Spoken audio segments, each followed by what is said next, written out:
नमस्कार मित्रमैत्रिणींनो, डॉक्टर संग्राम पाटील बोलतो. मित्र हो, मराठा हा जो समाज आहे महाराष्ट्रातला, याच्याबद्दल अनेकदा आपण काही गोष्टी यांच्या वर्णच्या अवस्थे स्टेटसबद्दल ऐकत असतो. मागे एकदा खोलेबाईंचं प्रकरण पुण्यात झालं होतं. त्यांच्याकडे यादव नावाच्या मराठा गृहिणी होत्या, त्या काम करत होत्या. त्यांना म्हटलं होतं की तू माझा धर्म वाटवलास, तू शूद्र आहेस. आणि यादवबाई तर एक सामान्य नागरिक आहे, बिचारी पोटासाठी काम करणारी. छत्रपती शिवरायांना शूद्र ठरवलं गेलं होतं. राजश्री शाहू महाराजांना शूद्र ठरवलं गेलं होतं. नंतर तुकाराम महाराज, संभाजीराजांची ज्या पद्धतीने हत्या केली गेली होती औरंगजेबाच्या दरबारी, ती वैदिक पद्धतीने केली गेली होती. त्यांना शिक्षा दिली गेली होती, असं चांगल्या जाणकारांचं मत आहे. आणि याचं कारण असं होतं की त्यांनी संस्कृतचं वाचन केलं, लिखाण केलं, त्यामुळे त्यांना वैदिक पद्धतीने ती शिक्षा दिली गेली होती.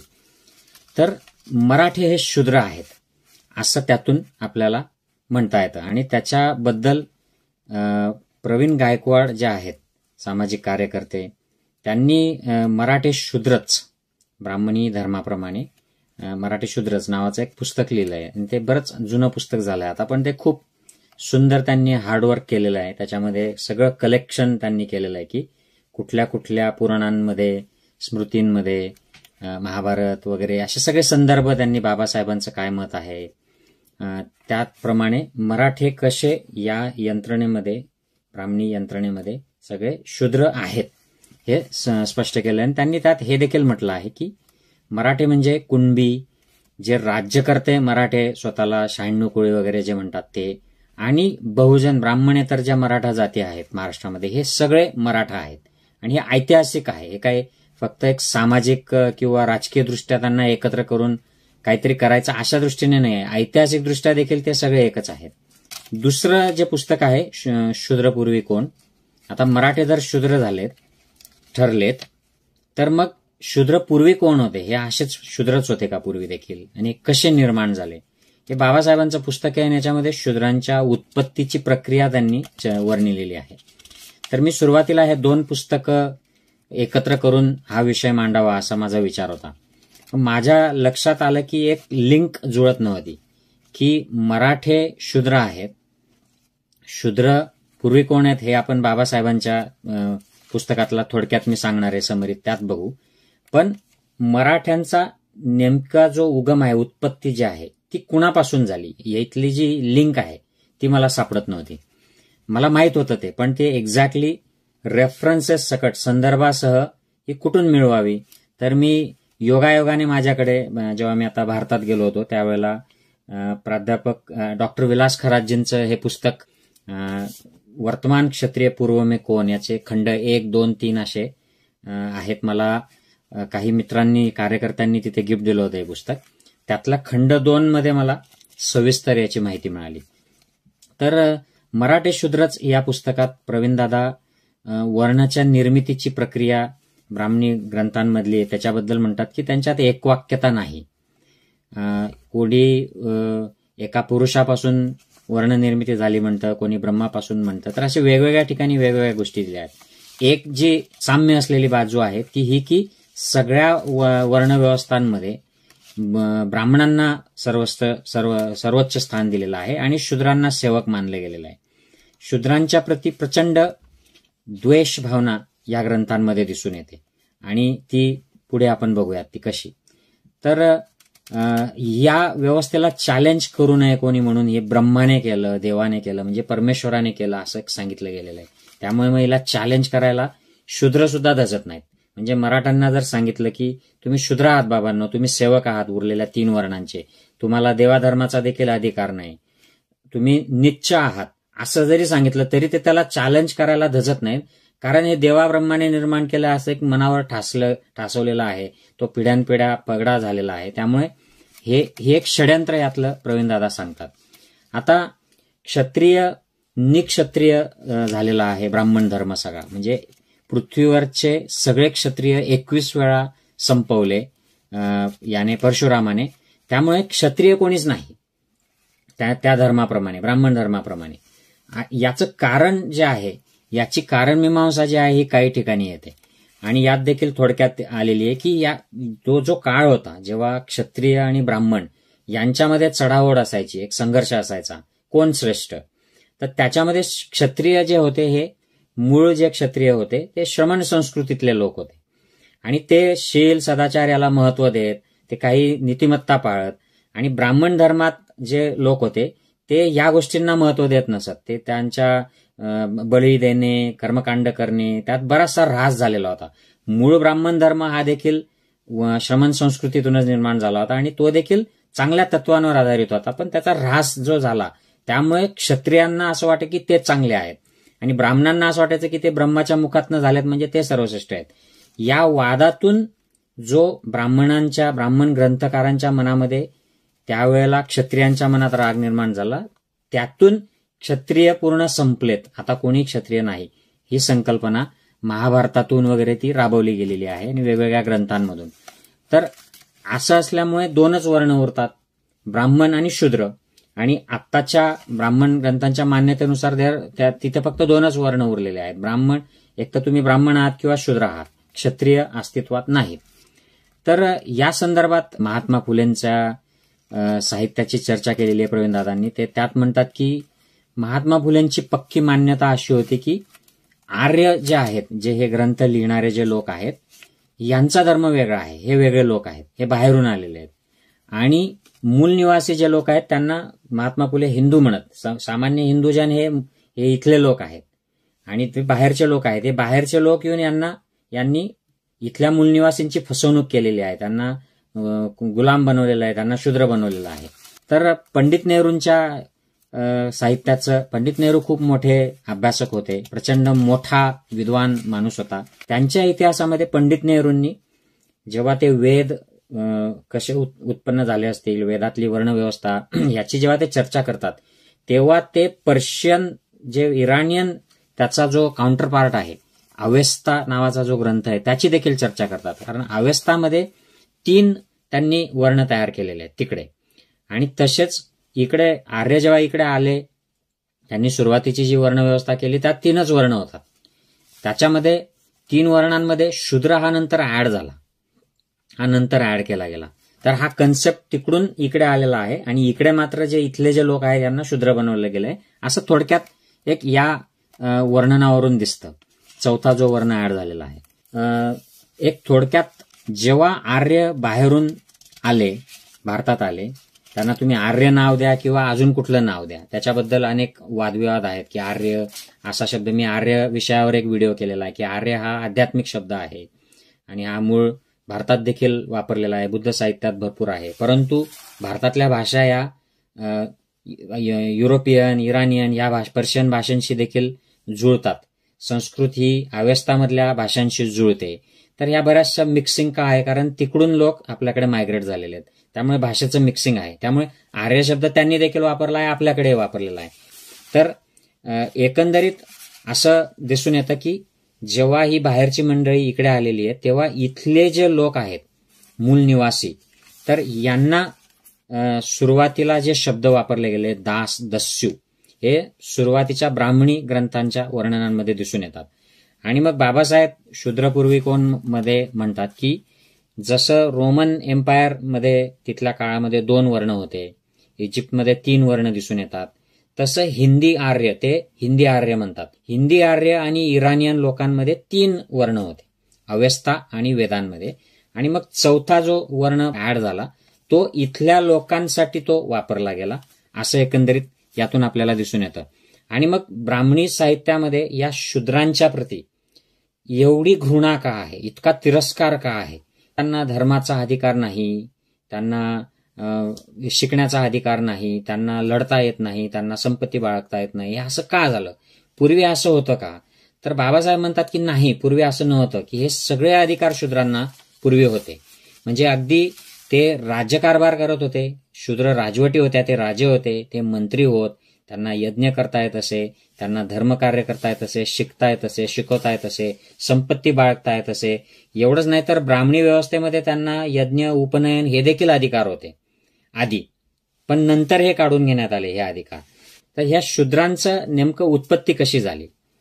तर याच्याबद्दल बाबासाहेब म्हणतात की ब्राह्मणी ग्रंथ जे आहेत यांच्यामध्ये एक वाक्यता नाही.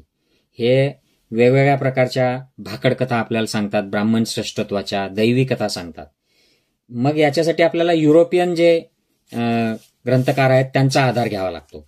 आणि युरोपियन ग्रंथकारांमध्ये देखील वेगवेगळे मतं आहेत.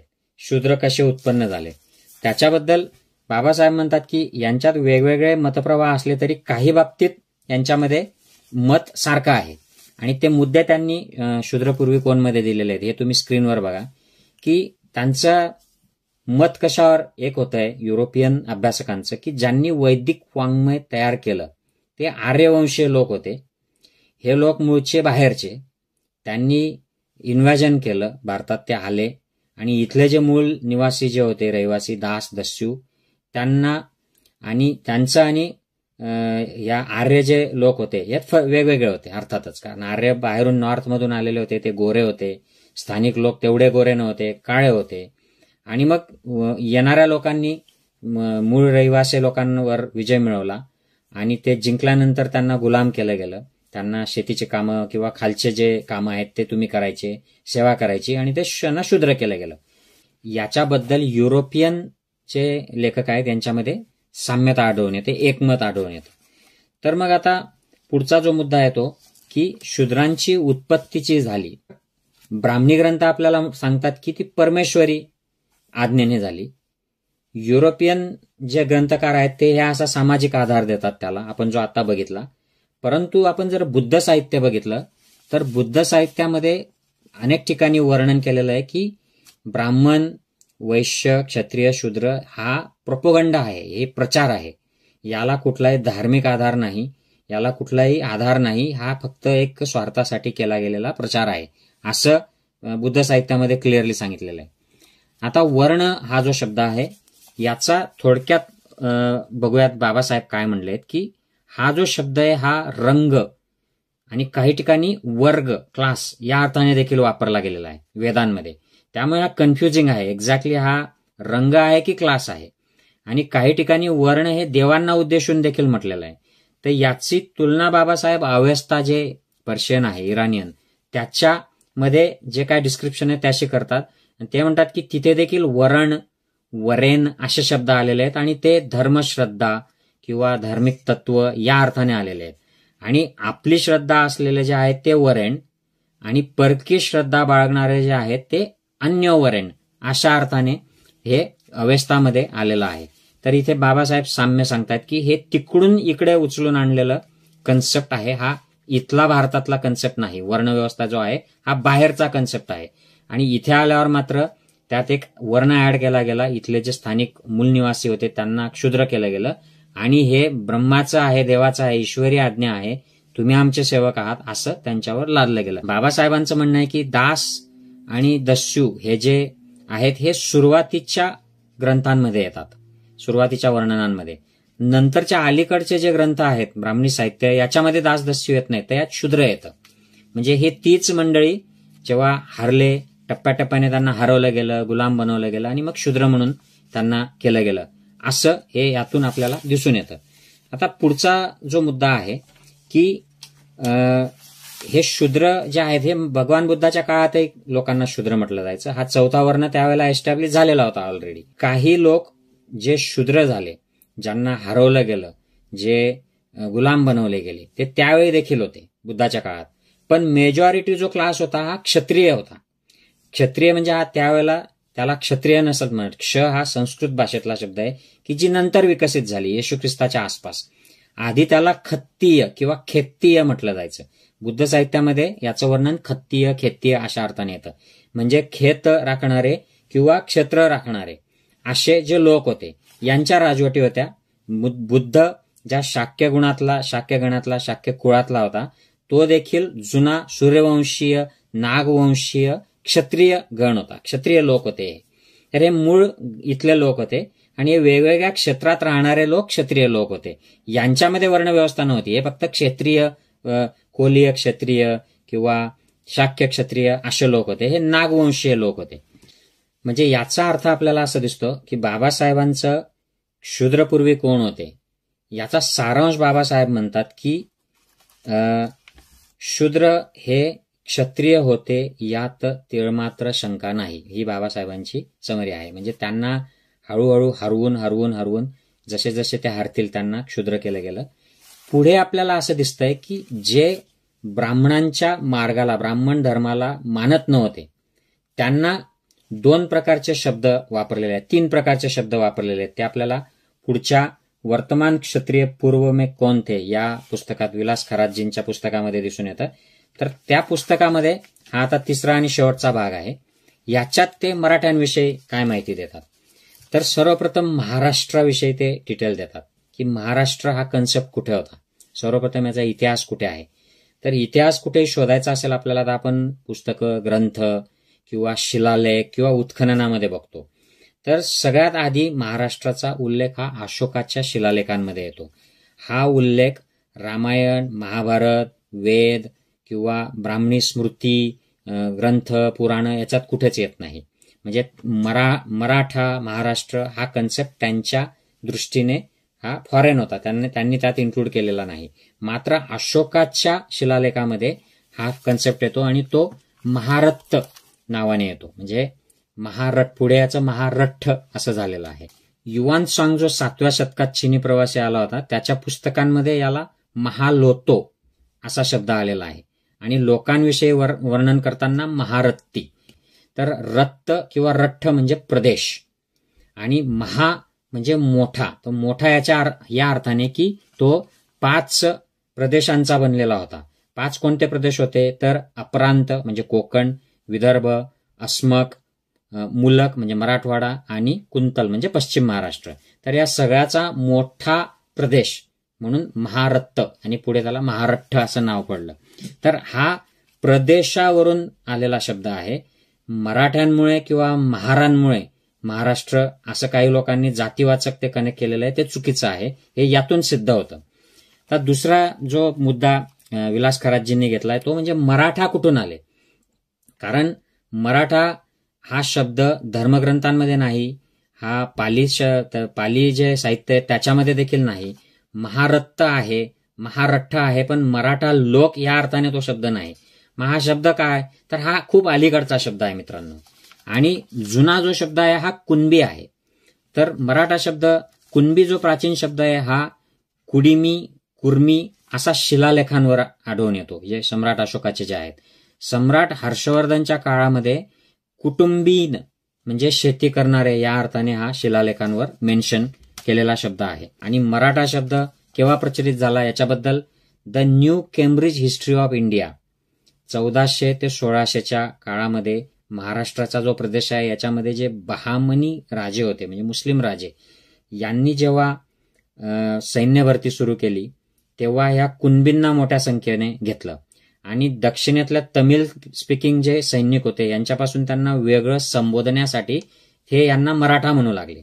म्हणजे पहिल्यांदा कुणबी लढवयांना मराठा शब्द कोणी वापरला आहे तर तो मुस्लिम राजांनी वापरलेला आहे. त्याच्यानंतर कुणबी त्या मुस्लिम राजवटीनंतर कोणाचं राज्य आलंय तर आपल्याकडे प्रिडॉमिनंटली शिवरायांचं स्वराज्य आलेलं आहे. शिवराय आपल्या सैन्याला मराठा म्हणत नाहीत, आपल्या राज्याला मराठा साम्राज्य म्हणत नाहीत. ते आपल्या सैन्याला मावळे म्हणतात, जनतेला रयत म्हणतात आणि आपल्या स्वराज्याला स्वराज्य, हिंदवी स्वराज्य असं म्हणतात. ते मराठा म्हणत नाहीत, लक्षात घ्या. संत तुकाराम महाराज मराठा म्हणत नाहीत, ते स्वतःला कुणबी म्हणतात आणि ते हिंदू देखील शब्द वापरत नाहीत. आपण जर रामदास यांचं साहित्य बघितलं तर रामदास महाराष्ट्र म्हणतात, रामदास मराठा धर्म म्हणतात. पेशव्यांच्या साम्राज्यामध्ये याला मराठा साम्राज्य म्हटलं गेलं, परंतु शिवराय, तुकोबा यांनी मराठा शब्द वापरला नाही, यांनी हिंदू शब्द देखील वापरलेला नाही. तर थोडंसं अजून आपण महाराष्ट्रातल्या राजवटींबद्दल बघूयात की सम्राट अशोकाने महाराष्ट्रावर रूल केला, कारण ते त्याच्या शिलालेखामध्ये त्याचं राज्य म्हणून आलेलं आहे. तर हे झाले मौर्य. मग अजून सातवाहन, वाकाटक, कंदप, चालुक्य, राष्ट्रकूट, यादव अशा वेगवेगळ्या राजवटी आल्या आणि यांनी महाराष्ट्रावर राज्य केलं. पण यांच्या कोणाच्याच नावावरून महाराष्ट्राला नाव पडलेलं नाही. महाराष्ट्र हे महारठ्ठ या अर्थाने आलेलं आहे. तर यातले जे चालुक्य, राष्ट्रकूट हे जे आहेत यांच्या काळामध्ये हे जे कुणबी होते, कुटुंबीन, तर हे गावातले हेच मेजॉरिटी, कारण तेच होते फक्त, दुसरं कोणी समाज तिथे नव्हताच त्यावेळेला. तर यांच्या गावामध्ये सत्ता असायच्या आणि गावाला खूप महत्व असायचं. या चालुक्य राष्ट्रकूट यांच्या काळामध्ये गावाचा एक प्रमुख असायचा आणि त्या प्रमुखाला अष्टपतलिक असं नाव असायचं. लक्षात घ्या, या अष्टपतलिक वरनं पुढे पाटील शब्द झालेला आहे, आपल्याला दिसून येईल. आणि दुसरे जे प्रशासन आणि शासनामधले जे इन्चार्ज असायचे त्यांना महत्तर किंवा मोहत्तर असं म्हटलं जायचं.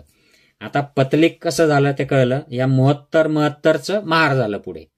हे सगळे आहेत कुणबी, सगळे आहेत एकाच वंशाचे, एकच लोक आहेत, परंतु इथे त्यांचं डिव्हिजन सुरू झालंय. परंतु इथे चालुक्य आणि राष्ट्रकूटाच्या काळात या जात म्हणून डिव्हिजन नाही, फक्त कामाचा ही विभागणी आहे, जातीची विभागणी नाही. पुढे मात्र जसा ब्राह्मणवाद वाढत गेला, उदाहरणार्थ यादव काळामध्ये याच लोकांना जातीमध्ये विभागलं गेलं. म्हणजे मराठा हे पाटील जे आहेत हे जात झाली आणि महार ही जात झाली आणि हे स्ट्रिक्ट रूल्स होत गेले. त्यांना मग रोटीबेटीचे व्यवहार पुढे बंद झाले, त्यांच्यामध्ये वितुष्ट निर्माण झालं. हे पुढे वाढत गेलं यादवांनंतर. हर्षवर्धनाच्या काळात नव्हतं, चालुक्य राष्ट्रकूटाच्या काळात नव्हतं, हे यादवांच्या काळामध्ये ही ब्राह्मणवादी व्यवस्था वाढली आणि सेटल झाली. आता मग हे जे कुणबी होते हे कोण होते, तर हे काही इतिहासकारांचे दाखले इथे विलासकारात देतात, ते बघूयात आपण. विका राजवाडे असतील किंवा बी.डी. सातोरकर असतील, यांच्या निष्कर्षानुसार कुणबी हे नागवंशीय लोक होते. आणि आपल्याला वेगवेगळ्या सोर्सेसवरून आता हे कन्फर्म झालंय की नागवंशीय लोक हे क्षत्रिय लोक होते. खेत्रिय म्हणजे जे मगधचे असतील, नॉर्थमधले असतील, शाक्य कुळातले वगैरे, या सगळ्या लोकांना नागवंशीय म्हटलं जातं. तुम्ही बघाल भगवान बुद्धाच्या ज्या मूर्त्या आहेत त्या नागाचा छत्र असलेल्या मूर्त्या आहेत, नागावर बसलेला भगवान बुद्ध आहेत. पुढे हे ब्राह्मणी साहित्यामध्ये नागाचं छत्र आहे विष्णूला, गळ्यातला नाग हा शंकराला, हे ब्राह्मणी देवदेवतांनी देखील त्यातूनच ते घेतलेलं आहे. तर हे नागवंशीय लोक हे पूर्वीचे क्षत्रिय आणि हे कुणबी लोक पुढे झालेले आहेत. तर हे मायग्रेट झालेले लोक होते वरून. पूर्वापार हजारो वर्षाचं हे मायग्रेशन चाललेलं होतं. आणि पुष्यमित्राची जेव्हा सत्ता स्थापन झाली, मौर्यांचा त्याने नायनाट केला आणि पुष्यमित्रांचं ब्राह्मणी साम्राज्य आलं, त्यावेळेला मोठ्या प्रमाणावर अजून मायग्रेशन झालं. तर तेव्हा कोकण, महाराष्ट्र, कर्नाटका, गोवा या भागामध्ये हे कुणबी लोक मोठ्या संख्येने आले आणि आजही आपण बघतो की इथे हे मराठा म्हणून हे लोक राहतात या भागामध्ये. तर अवंतीप्रसाद मुर्मट हे जे आहेत हे नाग संस्कृतीचा त्यांनी कोश तयार केलेला आहे आणि हे अवॉर्ड विनिंग हिस्टोरियन आहेत. त्यांनी महाराष्ट्रातील जातींचा आडनावांवरून सगळा अभ्यास केलेला आहे. तर त्यांचा निष्कर्ष देखील तोच आहे की मराठा म्हणणारे आणि इतर ब्राह्मणेतर ज्या जाती आहेत महाराष्ट्रातल्या, ह्या सगळ्या मूळच्या नागवंशीय आहेत, पूर्वीच्या नागवंशीय क्षत्रिय आहेत. आता याच्याबद्दल अजून काही डिटेल रेफरन्सेस विलासकारात देतात. तर त्याच्यामध्ये ते म्हणतात की त्र्यंबक शेजवळकर यांनी सांगितलंय की मराठ्यांमध्ये देखील पूर्वी नाग हे नावाच्या शेवटी लावलं जायचं, त्याच्यावरून ते नागवंशी आहेत हे सिद्ध होतं. एक हवा करकरे म्हणून इतिहासकार आहेत, त्यांनी मराठ्यांचा इतिहास नावाचं जे पुस्तक लिहिलंय त्याच्यामध्ये देखील त्यांच्या अभ्यासामध्ये त्यांनी हाच निष्कर्ष सांगितला की पूर्वी मराठ्यामध्ये नाक हा शब्द लावला जायचा आणि ते नागवंशीय होते पूर्वी. सत्यशोधक समाजाचे भास्करराव जाधव यांनी एक अभ्यासपूर्ण लेख मांडला होता 1932 साली आणि त्यांनी खूप त्यावेळेला विद्रोही विचार मांडले होते. ते म्हणले होते की पूर्वी मराठ्यांचे पूर्वज हे वैदिक नव्हते, हे वैदिक विरोधी संस्कृतीचे होते. आणि आपल्याला माहित आहे की वैदिक विरोधी भारतात कोण संस्कृती होती, तर बौद्ध संस्कृती होती. मराठ्यांचे नागवंशीय जे क्षत्रिय पूर्वीचे होते ते वैदिक विरोधी बौद्ध होते आणि त्यांची ब्राह्मण पंथात जो समावेश केला गेला हा फसवणूक करून केला गेलेला आहे, असं मत त्यांनी त्यावेळेला मांडलेलं आहे. पूर्वी यांचे पूर्वज हे बौद्ध होते, मात्र त्यांना वैदिक पंथामध्ये घेतलं गेलं, फसवून घेतलं गेलं. आजही आपण बघतो एखादा वेगळ्याच विचारसरणीचा असतो, अगदी सेक्युलर गांधीवादी, पण तो या ना त्या कारणाने हिंदुत्ववादी पक्षात चालला जातो. तर ते त्यावेळी देखील तशा गोष्टी झालेल्या आहेत. आता इतर उदाहरणं त्यांनी म्हणलेत की पांडुरंगाला बुद्धरूपी मानलं जातं आणि संपूर्ण बहुजन समाज, मराठा समाज महाराष्ट्रातला त्याला मानतो. तुकाराम महाराजांनी मानलं, इतर संतांनी मानलं. बाबासाहेबांचं एक अप्रकाशित पुस्तक आहे, या पुस्तकाचं फक्त प्रस्तावना उपलब्ध आहे, बाकीचं पुस्तक नाहीये. त्याच्यात त्यांनी म्हणलंय की मराठे आणि महार हे एकच आहेत आणि हे नागवंशीय क्षत्रिय आहेत. पूर्वी योद्धार म्हणून एक घोषणा इथले क्षत्रिय लोक किंवा क्षत्रिय लोक हे वापरायचे, योद्धार. पुढे याचा अपभ्रंश महाराष्ट्रामध्ये जोहार असा झालेला आहे, जौहार म्हणतात त्याला. तर पूर्वी मराठे महार ह्या सगळ्या ज्योती जेव्हा कुणबी होत्या, एकच होत्या, त्यावेळेला हे संबोधन वापरलं जायचं एकमेकाला. पुढे महारांनी हे सोडलं नाही. आज देखील आपल्याला ते जोहार म्हणताना दिसतात. मराठ्यांनी हे सोडलं. हे कधी सोडलं तर याच्याबद्दल अभ्यासकांचं मत आहे की हे पेशवे काळामध्ये मराठ्यांचं सुटलं. पेशवे काळामध्ये राम म्हणा, जोहार म्हणू नका असे फरमान काढले गेले, असं सांगितलं गेलं आणि मग ते राम लोक म्हणायला लागले, असं प्राध्यापक विलास खरात यांनी मांडलेलं आहे.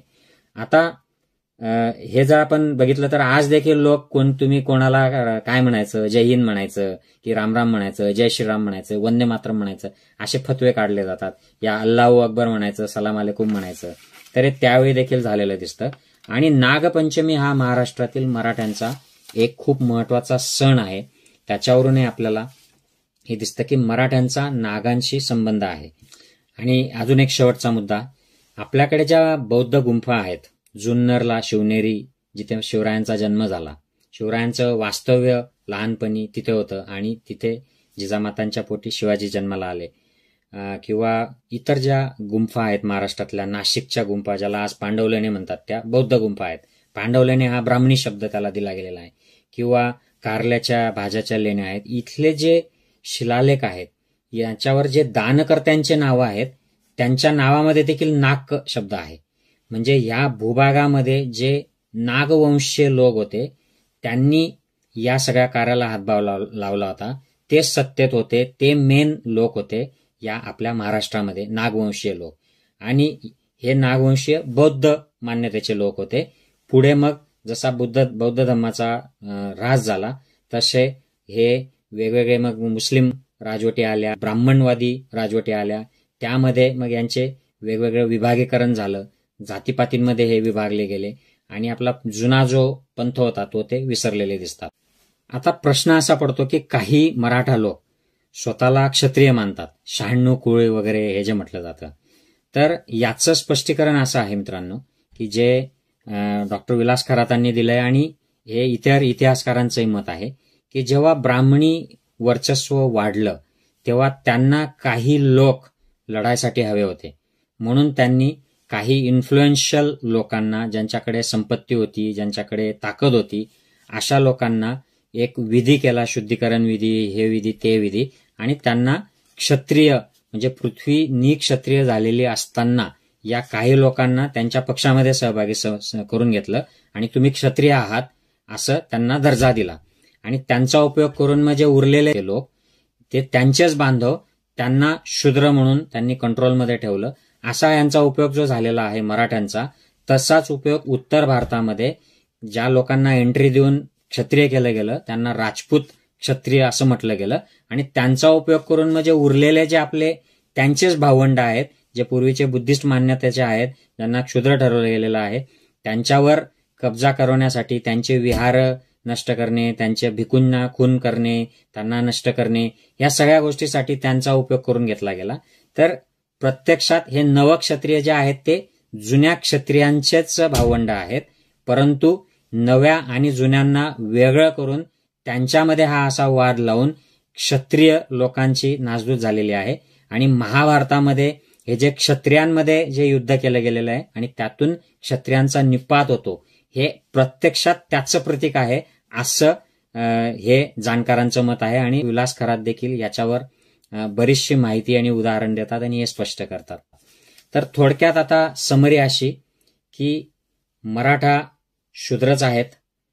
जर ते ब्राह्मणी धर्माचा विचार केला, आपण हिंदू म्हटलंय स्वतःला, तर मराठा हे शूद्र आहेत त्या पंथामध्ये, कारण तुम्हाला वर्णव्यवस्थेमध्ये जे स्थान आहे ते शूद्राचं आहे.